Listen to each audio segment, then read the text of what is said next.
मैंने और मेरे दोस्त विक्रम ने भानगढ़ की कई कहानियां सुनी थी और लोगों के मुताबिक भानगढ़ इंडिया की सबसे डरावनी जगह है। वहां सूरज ढलने के बाद अंदर जाना कानूनन मना है। कहते हैं इस किले में राजकुमारी रत्नावती रहती थी, जिसकी खूबसूरती की चर्चा दूर दूर तक की जाती थी।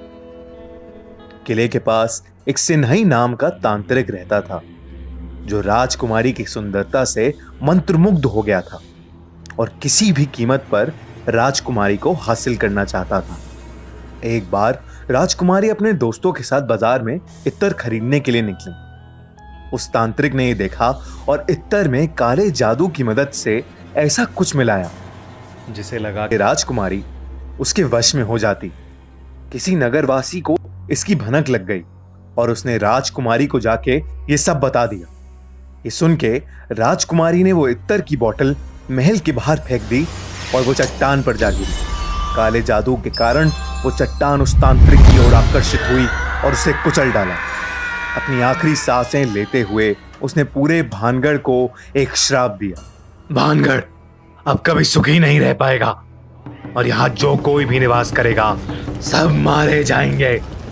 उसके कुछ ही दिनों बाद मुगल योद्धाओं ने भानगढ़ में घुस के उस पर कब्जा कर लिया।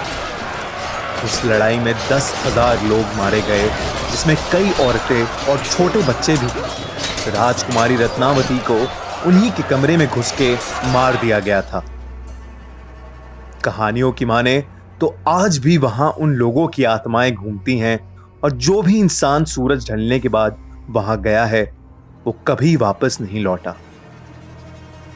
हमने सोचा कि हम भानगढ़ जाके पता लगाएं कि क्या सच में वो इतनी भयानक जगह है या ये सब सिर्फ एक कहानी है।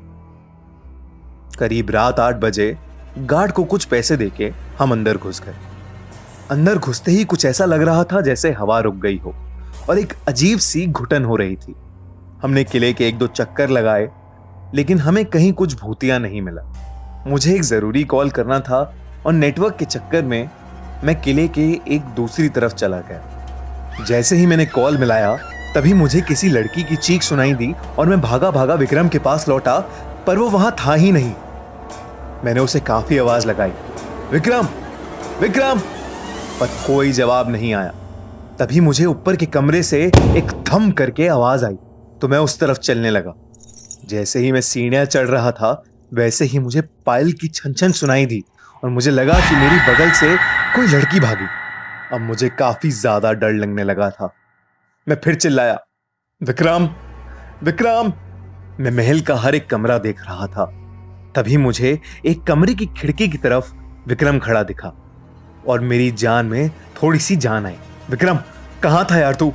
जल्दी चल यहां से, गलत आ गए हम यार, प्लीज चल यहां से, चल जल्दी से। विक्रम ने कोई जवाब नहीं दिया। मैंने जैसे ही उसका हाथ पकड़ा वैसे ही पीछे के दरवाजे से मुझे विक्रम की आवाज सुनाई दी। जब मैंने देखा कि विक्रम तो अभी दरवाजे से आया है और मैंने जिसका हाथ पकड़ा है वो कोई और है, तो मेरी बुरी तरह हालत खराब हो गई। जैसे ही मैंने उसका हाथ छोड़ा उसने मुझे मुड़ के देखा। उसे देख के मैं कांपने लगा और पीछे गिर पड़ा। विक्रम ने मुझे उठाया और हम दोनों भागे भागे वहां से निकले। मैंने उसे बताया कि मेरे साथ क्या क्या हुआ और विक्रम ने बोला कि उसे भी महल में किसी लाल साड़ी वाली औरत का भूत दिखा। हम वहां से बच के अपने घर तो आ गए, लेकिन उस घटना के बाद अब हम कभी भानगढ़ की कहानियों को नजरअंदाज नहीं करते और ना ही किसी को वहां जाने की सलाह देते हैं। सब्सक्राइब करिए और सुनिए हर मंडे एक ऐसी ही सच्ची हॉरर स्टोरी।